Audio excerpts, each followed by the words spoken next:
사랑하는 영락교회 지체들에게 주 안에서 평화 인사를 전합니다. 오늘은 2023년 1월 25일 수요일입니다. 오늘의 묵상 본문은 신명기 22장 1절로 30절까지의 말씀입니다. 오늘 본문 말씀 22장 1절부터의 말씀은 이렇게 시작합니다. 내 형제의 소와 양이 길을 잃은 것을 보거든 못 본 채 하지 말고 너는 반드시 그것을 끌어다가 내 형제에게 돌릴 것이요. 여기서 내 형제라고 하는 것은 나의 그런 친족을 의미하는 것이 아니죠. 그 이웃입니다. 같은 공동체고 주님 안에서 한 가족이기 때문에 그 이웃을 모두를 형제라고 부르는 것이죠. 근데 형제의 소나 양이 길 잃은 것을 보거든 못 본 채 하지 말고 꼭 돌려줘야 된다. 유대 사회에서는 이 양이나 소 같은 걸 잃어버린 것을 찾으면 큰 소리로 광장 같은 데서 외쳐서 내가 이렇게 잃어버린 걸 찾았으니까 주인 찾아가라고 이렇게 여러 번 외친 다음에 시간이 지나도 찾아가는 사람이 없으면 그 공동체 가운데서 그 마을에서 가장 가난한 사람에게 주었다고 그러죠. 어차피 내 것은 되지 않는 내 이웃의 것을 탐하지 마라 라고 하는 어차피 내 것이 되지 않는 것이죠. 그래서 탐심을 제어하는 탐심을 다스리는 것이 사실 우리 신앙의 가장 중심이고 주님과 함께하는 길 가운데 가장 중심입니다. 탐심이라는 건 뭐예요? 내가 사람들과 세상과 분리되어 있다고 하는 거짓된 그 에고에 대한 그 속임, 거짓의 기초에 있는 자기 인식이죠. 그래서 탐심에 빠지면 제일 먼저 잃어버리는 게 주님입니다. 그래서 물건을 찾고 안 찾고 소나 양이 중요한 것이 아니라 마음을 다스리는 것, 이것이 물질과 연관되어 있죠. 그래서 그것을 멀리해라, 이제 이런 마음입니다. 2절에 보면 내가 형제에게서 내게서 멀리 떠나거나 또는 내가 그를 알지 못하거든, 이 말씀이 형제의 의미를 정확히 보여주고 있는 거죠. 육신의 형제라면 알지 못할 수가 없겠죠. 알지 못하는 어떤 사람의 것이라도 내 이웃의 것을 탐하지 말라는 주님의 말씀과 통하고 있는 것이죠. 3절에 낙이라도 그리하고 의복이라도 그리하고, 낙이는 이제 생물체를 대표하는 것이고 의복은 이제 무생물체를 대표하는 것이죠. 어떤 것이든 가축이든 아니면 그렇지 않은 것이든 사소한 것이든 중요한 것이든 남의 것을 취하려고 해서는 안 된다라는 겁니다. 아니 남의 옷까지 하나 취했다고 그게 무슨 대수라고 다 그렇게 시작하는 거죠. 우리 옛말에 바늘도둑이 소도둑된다 이러는 것처럼 그 악은 모양도 취하지 마라 라는 이 말씀과 통해 있는 겁니다. 구별되어 있는 말씀, 그것을 의미하는 것이죠. 5절에는 여자는 남자의 의복을 입지 말 것이요 남자는 여자의 의복을 입지 말 것이라. 이같이 하는 자는 내 하나님 여호와께 가증한 자니라. 하나님이 몹시 싫어하는 것이다. 근데 사실은 유대인들이 입는 옷은 통으로 된 원피스죠. 그 시절에 통으로 옷을 짜서 그냥 원피스를 입는데 남자 옷이나 여자 옷이나 똑같습니다. 근데 여기서 여자가 남자 의복을 입고 남자가 여자의 의복을 입는다라는 것은 특별히 이제 가나안의 제사의 형식을 가리키는 것이었다라고 그래요. 요즘에 일본의 가부키 같은 거 그런 공연 보시면 가부키는 남자들만 하죠. 그래서 가부키 안에서 여성 역할을 남자가 합니다. 중국의 경극도 그렇죠. 여성 역할을 남자가 해요. 이제 그런 것처럼 제사를 지내는데 여성의 역할을 담당하는 남성이 있었다는 겁니다. 인류학자들은 사실은 이 동성애의 기원, 지난 20년간 그런 동성애 운동을 하는 사람들의 동성애를 소수자들을 마이너리티의 모든 이슈와 함께 묶었어요. 그래서 인종 문제, 그다음에 소수민족 문제, 또 여성 문제, 이런 것들과 이제 그걸 하나로 이 주제로 묶었습니다. 그래서 그 동성연애 운동의 가장 큰 정치적인 승리라고 그러죠. 그래서 약자가 억압받는다 이렇게 접근하고 있는데 그런 부분도 있을 수 있겠죠. 그러나 사실은 역사적으로 봤을 때 본질적으로 동성애의 문제는 무슨 이성에게 끌리고 유전자가 어떻고 이런 이슈가 아니에요. 성경에서 이야기하는 것도 마찬가지입니다. 그 동성애의 대부분의 문제, 20의 19은 여성끼리의 문제가 아니라 남성끼리의 문제입니다. 남성끼리의 문제라는 건 굉장히 폭력적인 남성 문화에 기초하고 있어요. 무사 문화, 전쟁 문화가 발달한 나라에서는 동성애 문화가 발달합니다. 영국도 마찬가지고 독일도 마찬가지고 일본도 마찬가지예요.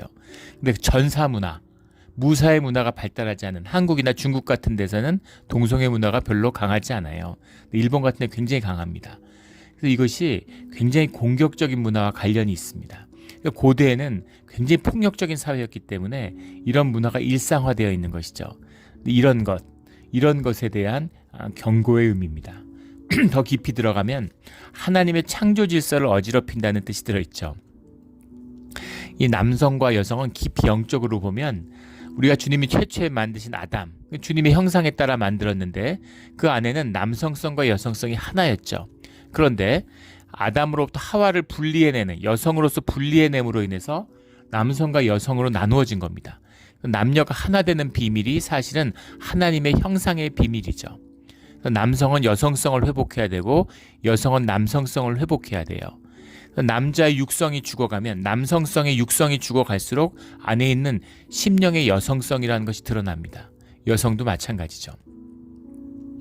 그래서 남성과 여성성의 통합, 여성의 남성성과의 통합이 자기 실현의 중요한 그런 주제예요.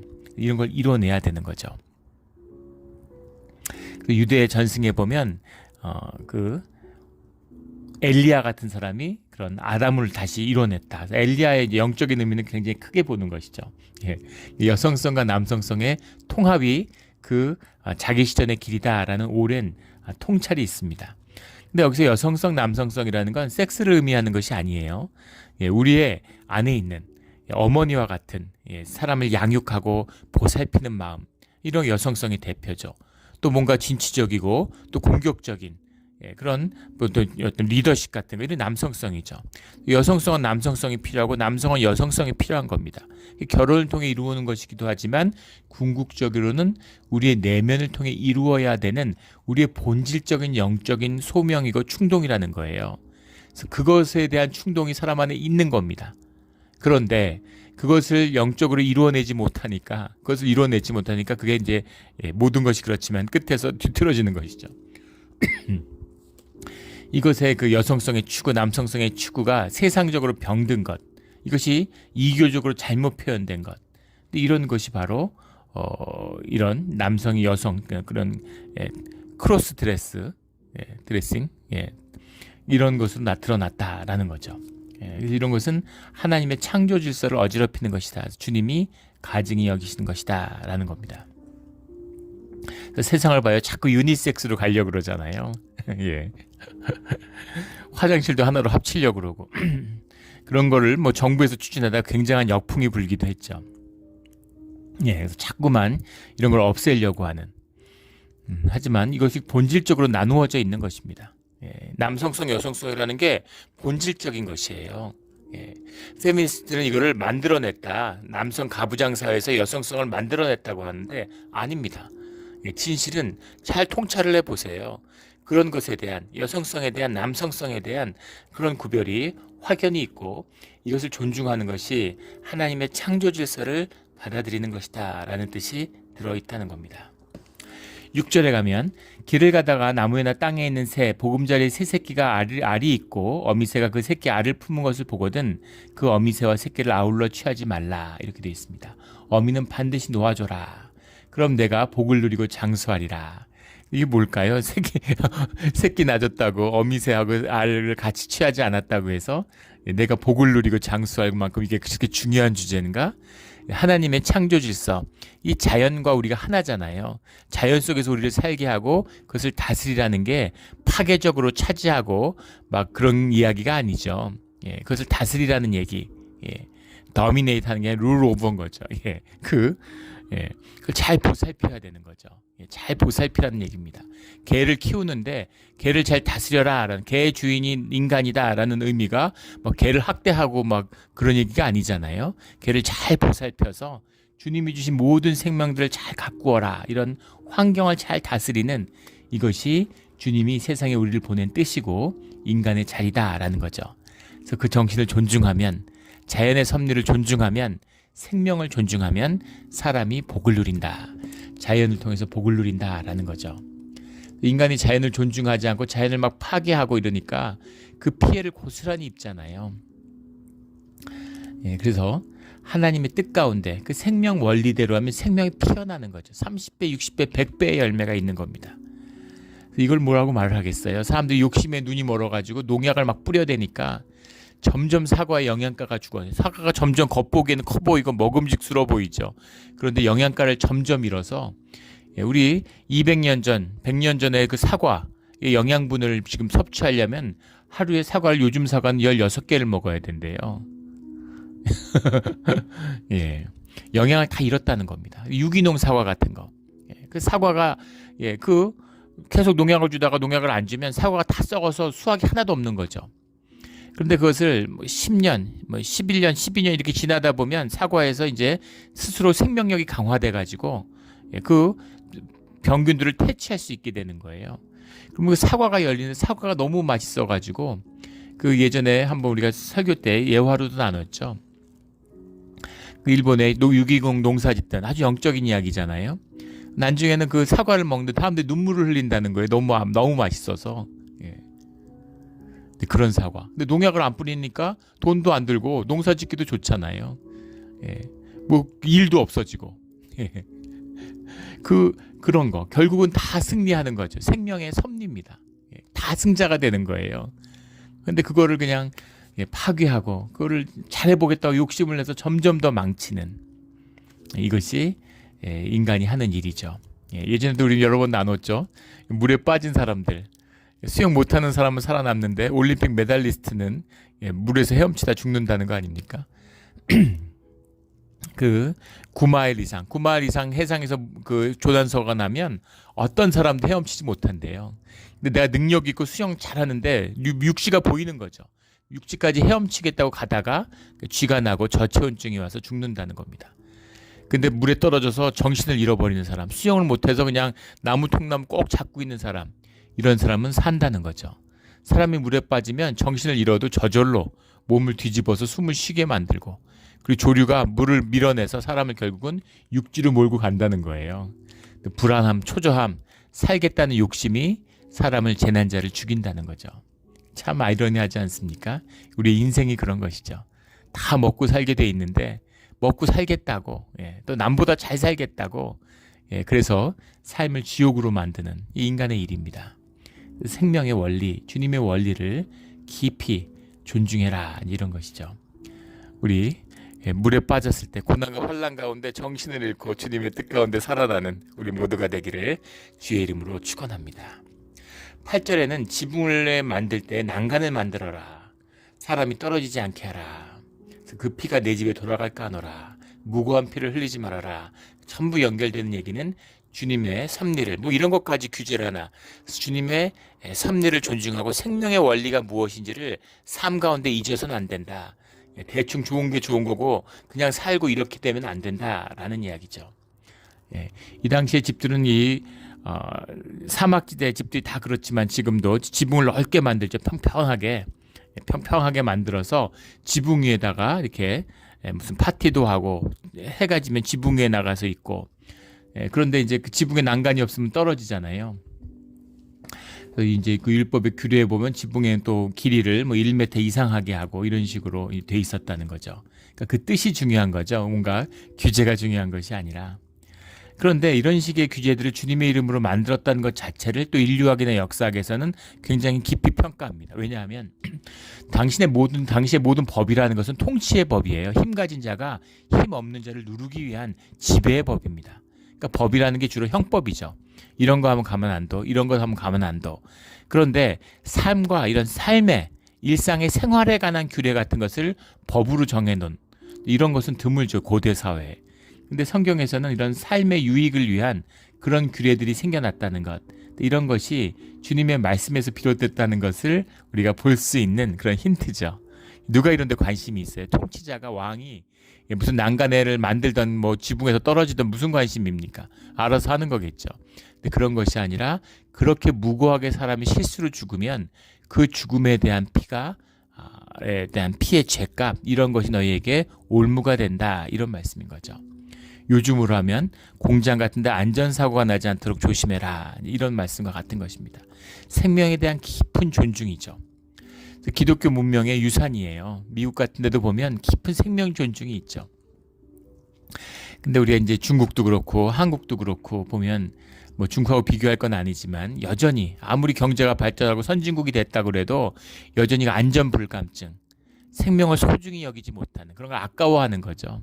그런 게 남아있다는 걸 보게 됩니다. 그래서 이게 얼마나 근본적인 생명 존중이라는 것이 얼마나 기본적인 우리의 신앙과 깊은 영적인 것과 관련되어 있는 것인가, 영적인 태도와 관련된 것인가 라는 것을 보게 되는 거죠.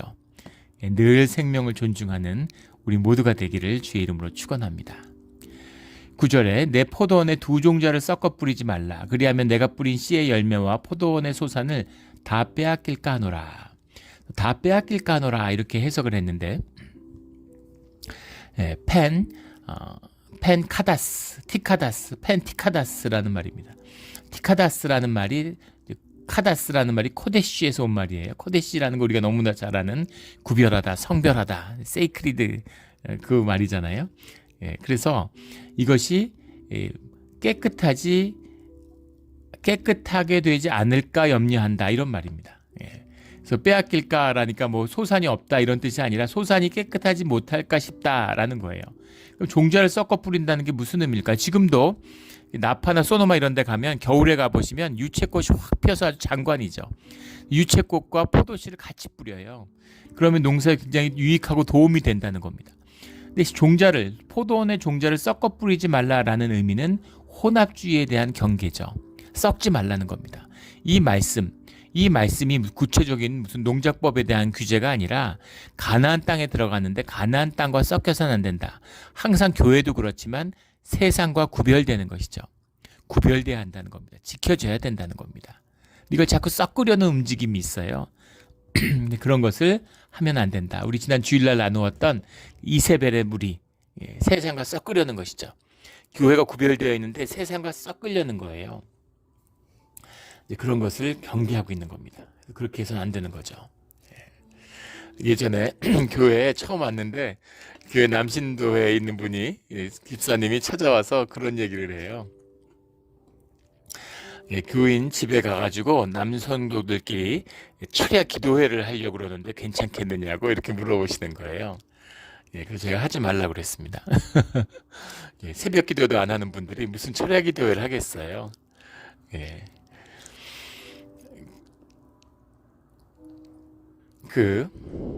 제가 그냥 모여서 놀고 싶으면 그냥 모여서 노시면 되지. 교회 이름 같은 걸 들먹이고 그런 걸 얽으려고 그러면 안 된다. 이렇게 말씀을 드렸습니다. 그게 이제 이세벨을 쫓는 무리예요. 그냥 놀고 싶어서 논다고 누가 뭐라 그러겠습니까? 이걸 하나님의 이름으로 하면, 하나님의 이름을 욕되게 하면 주님이 그것을 가증하게 여기고 벌하신다는 거죠. 성경의 가르침이잖아요. 우리의 욕심, 우리의 육성, 이것을 주님이 부정하시는 게 아니에요. 우리의 죄의 결과물이고 죄인된 우리를 사랑하셔서 우리를 구속하신 거잖아요.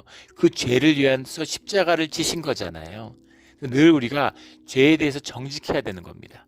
죄성을 속이면 안 돼요. 주님 앞에서 그걸 속이면 용서받지 못합니다. 죄를 있는 그대로 나와야 되는 거죠. 그럼 주님이 우리가 그 죄를 다스릴 수 있게 해주신다는 겁니다. 이게 우리 신앙의 비밀이에요. 그래서 주님의 뜻을 존중하고 주님 안에서 구별된 삶을 살아야 된다. 이것이 너희가 거룩하고 깨끗하게 될 수 있는 비밀이다라는 뜻이 그 안에 들어있는 것이죠. 구별되는 것입니다. 늘 세상의 악과 죄와 구별되는 우리 모두가 되기를 주의 이름으로 축원합니다.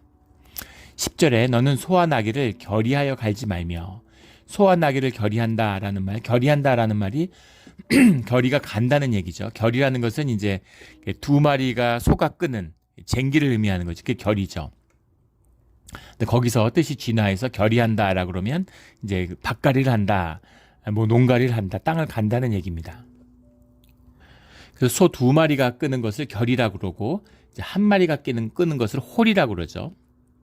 한 마리가 끄는 쟁기가 홀이고 두 마리가 끄는 게 이제 결입니다. 그래서 결의가 있는데 그 결의를 소와 나귀를 하지 말라. 호리가 없고 소가 한 마리밖에 없는데 호리가 없고 결의만 있는 거예요. 그러니까 혼자 끌 수는 없으니까 나귀를 같이 묶는 것이죠. 이것도 깊은 뜻이 많이 들어있는데, 소와 나귀를, 그 본문은 이제 타하로스라는 말인데 영어로 하면 플로우 정도 되겠죠. 바간다는 의미입니다. 쟁기질한다 뭐 이런 거죠. 근데 소도 힘들겠지만 나귀는 죽는 거죠. 소와 나귀가 같이 끌면 같이 끌 수는 있겠죠. 나귀도 힘이 좋으니까. 근데 소는 소대로 힘들고 나귀는 힘들어 죽는 거예요. 그렇게 하지 말라는 겁니다. 소의 몫이 있고 나귀의 몫이 있는 거죠. 그래서 그걸 편의에 따라서 그런 식으로 하면 안 된다라는 말입니다. 정해진 룰, 거기에 맞는 역할, 그런 걸 해야 된다라는 거죠. 11절에 양털과 배실로 섞어 짠 것을 입지 말라. 이거 같은 말씀이죠. 썩지 말라는 겁니다. 굳이 이런 말씀을 왜 하셨을까? 썩지 말라, 섞이지 말아라. 가나안 땅에 가서 절대 섞이면 안 돼. 그 말씀을 주셨는데 옷도 구별해서 입어. 먹는 것도 구별해. 그런 걸 모든 걸 구별해라. 농사 짓는 법도 구별해.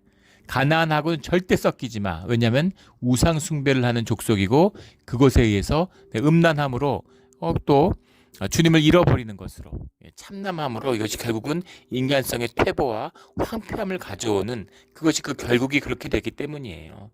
그것으로부터 너희를 지켜야 된다라고 그렇게까지 얘기했는데 근데 결국은 가나안의 우상 숭배에 빠져서 자기 자식을 제물로 태우는 이런 민족이 돼버리는 것이죠. 가슴 아픈 이야기입니다. 우리의 이야기죠. 죄를 그 모양이라도 피하는 우리 모두가 되기를 주의 이름으로 축원합니다. 그 말씀이 12절에 너희는 너희가 입은 겉옷에 내기의 술을 만들지니라. 그 통으로 원피스를 짜 입으니까 내 모서리가 당연히 있겠죠. 그 모서리에 술을 달라는 겁니다. 그럼 딱 보면 유대인인지 알겠죠. 이걸 보면 마치 여러분들 그 로만 칼라 가톨릭 신부들이 입는 사실은 로만 칼라라고 이름을 했는데 그 개신교 목사들이 그걸 입으면 어떤 성도님들이 그거는 가톨릭이 하는 건데 왜 개신교 목사가 장로교 목사가 그런 걸 하느냐. 근데 원래 로만 칼라가 아니고 클러지 칼라가 원래 이름이죠. 유래된 것이 원래 장로교입니다. 1890년대 영국 장로교에서 입기 시작한 거예요. 1960년대 한 70년 지나서 로마 카톨릭에서 그것을 가져다가 로만 칼라라는 이름으로 통일시켰습니다. 모든 신부들이 입도록. 그래서 마치 그것이 가톨릭 것인 것처럼 착각하기도 하는데 그건 원래는 사실은 장로교에서 유래된 것이죠. 그런데 왜 클러지 칼라를 왜 입겠습니까? 그걸 왜 입었을까요? 클러지 칼라를 입으면 그 옷차림 때문에 세상과 구별되기 때문입니다. 클러지 칼라 입고 클럽 갈 수 있나요? 클러지 칼라 입고서 시장에서 막 억지로 돈 깎고 막 이럴 수 있나요? 클러지 칼라 입고서 노상 방뇨할 수 있을까요? 그런 거 하지 못하게 구별 짓는 것이죠. 옷차림으로 눈에 띄게 구별되는 것입니다. 이걸 바로 겉옷에 내기에 술을 만들지니라 하는 이것이 뭔가 깊은 뜻이 있나 세상과 구별되라는 이 옷이 중요한 게 아니라 술단 옷 입고서 나쁜 짓 하면 이거 뭐하러 달아요. 아무 의미 없는 것이죠. 그런데 옷을 단다는 의미는 삶을 구별해야 된다라는 그 뜻이죠. 중요한 것은 그 삶이 구별되는 것이지 겉옷에 술을 다는 게 아니죠. 그러니까 이 율법의 참된 뜻을 알아야 되는 것이죠.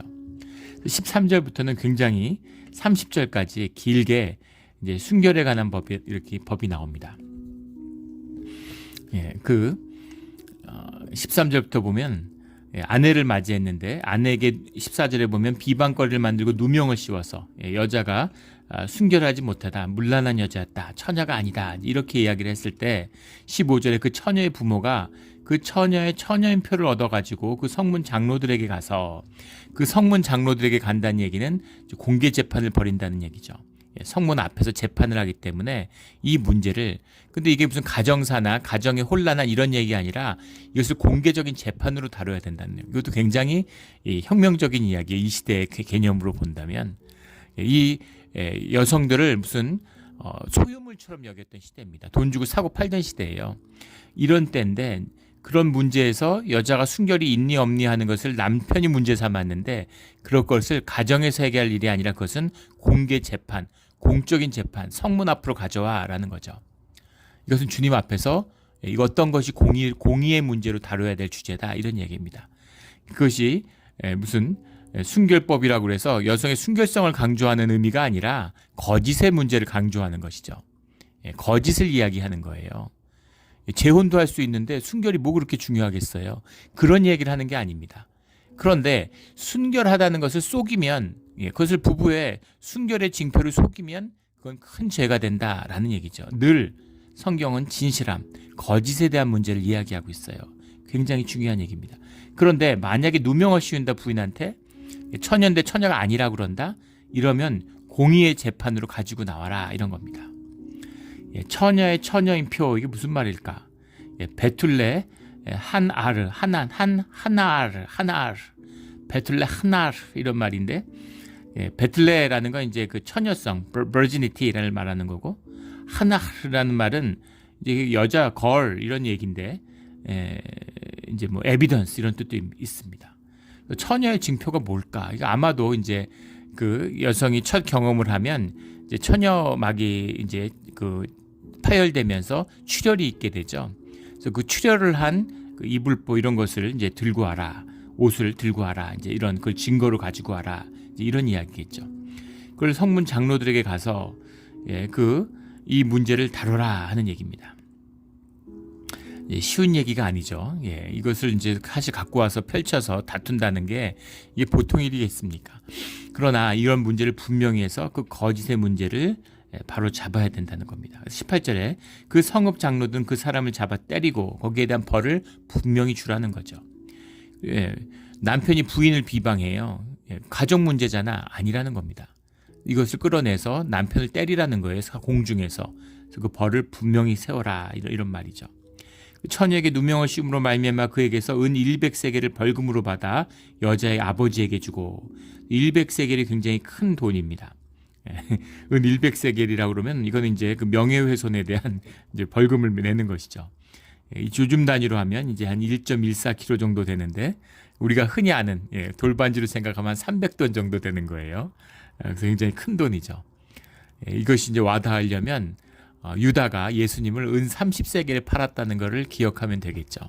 그러니까 은 100세겔이라 그러면 굉장히 큰 돈이다라는 것을 이제 알 수 있습니다. 그걸 물어줘라 이런 거죠. 그리고 21절에 이제 그 남편을 그 거짓을 잡았는데 때리고 살려두는 이유는 같이 부부로 살아야 되기 때문이죠.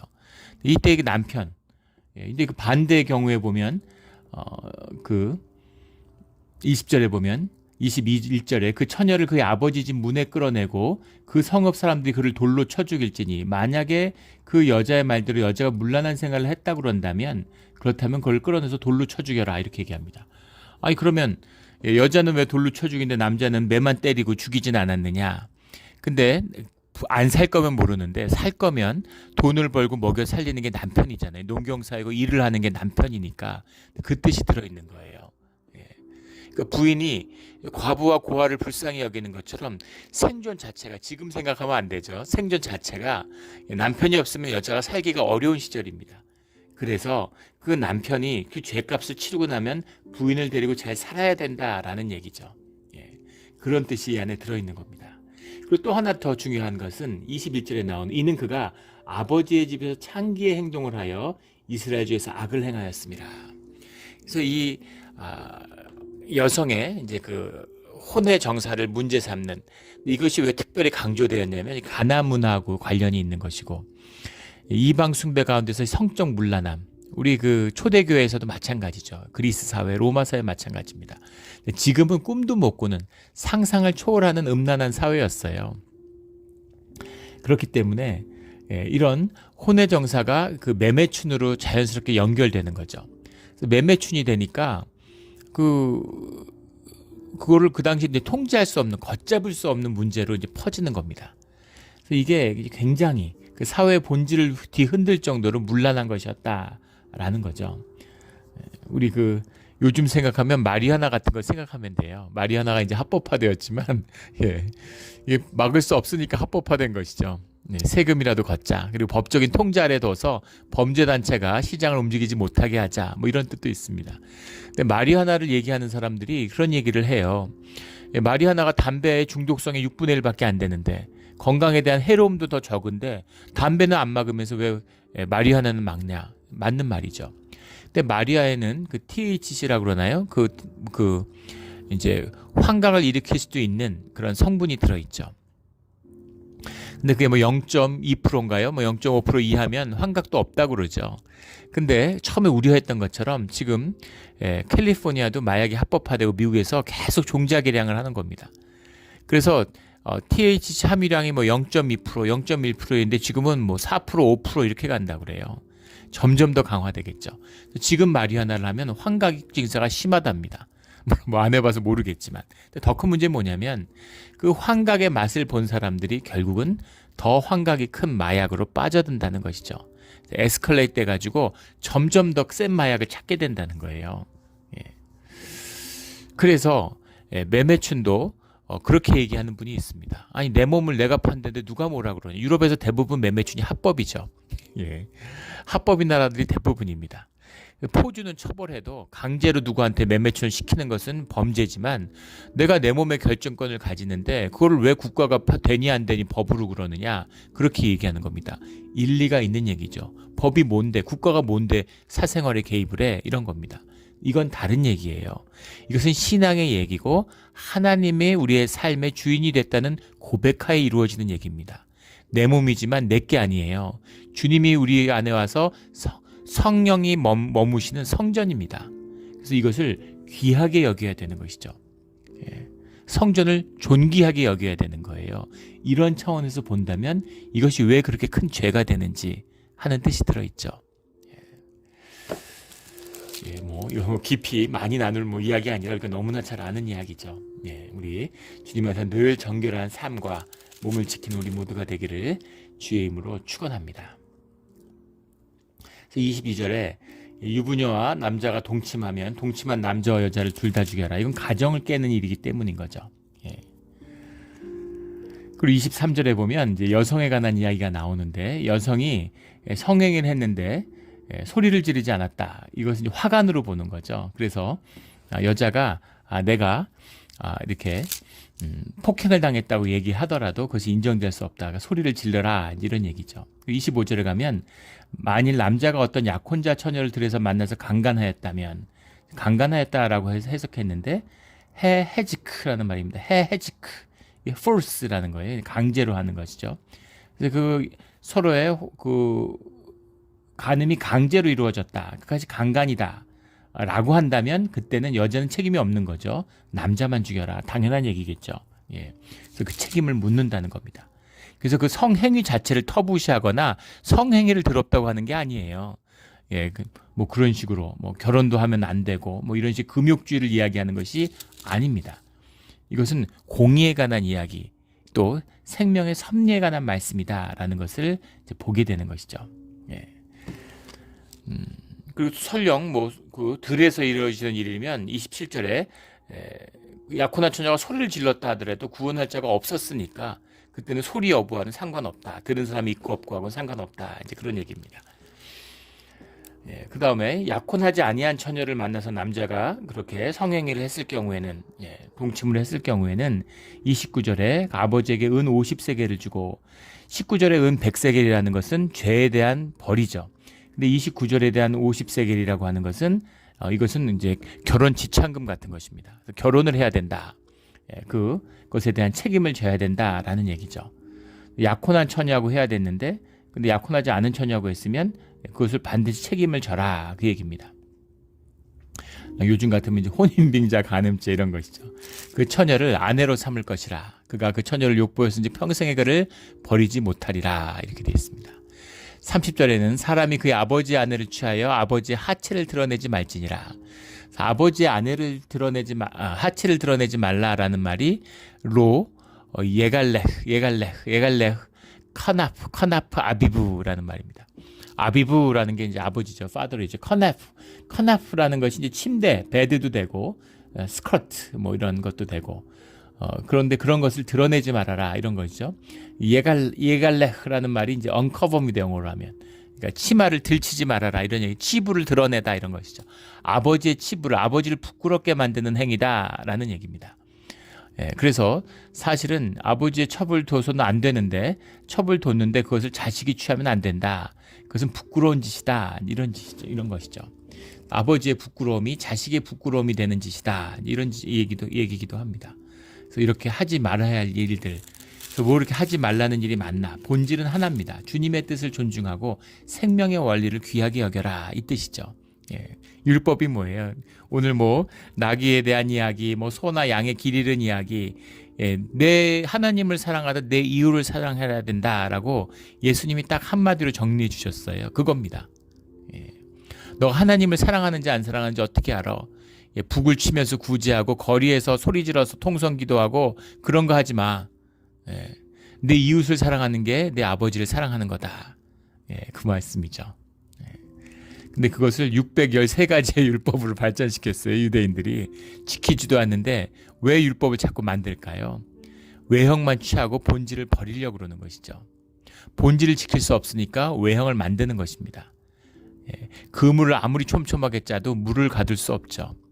그것처럼 그걸 가둘 수 있는 것은 그 주님이 우리 가운데 임재로 머물 수 있는 그 비밀은 주님에게 있는 것입니다. 우리는 마음을 지키는 것이죠. 마음을 지켜서 주님과 함께하는 것이에요. 그럼 주님이 우리의 삶에 순결과 정결을, 성결을 이루어 주신다는 거죠. 예. 내 의지, 내 욕심으로는 절대 못 지킵니다. 이것이 율법의 비밀이죠. 우리 주님과 함께 율법의 비밀의 깊은 뜻을 깨달아 삶의 성결을 이루는 우리 모두가 되기를 주의 이름으로 축원합니다. 아멘. 기도드리겠습니다. 하나님 아버지 감사합니다. 저희가 껍데기로 율법을 받으면 마음이 무겁고 또 짐이 되는 것 같은 그런 마음이 들 때도 있었습니다. 그러나 그 마음, 그 말씀 가운데 흐르는 깊은 주님의 사랑과 은혜를 만날 때 마치 물가에 내놓은 자식을 걱정하는 애비의 모습처럼, 마음처럼 우리를 사랑하고 아끼는 주님의 마음을 느낄 수 있어서 감사합니다. 주님, 주님의 뜻에 따라 성결한 삶을 이루어가는, 우리는 할 수 없지만 주님은 하실 수 있사오니 우리 삶 가운데 주님의 성결을 이루어 주시옵소서. 그것을 이루기를 소원합니다. 감사하며 예수 그리스도의 이름으로 기도드렸습니다. 아멘.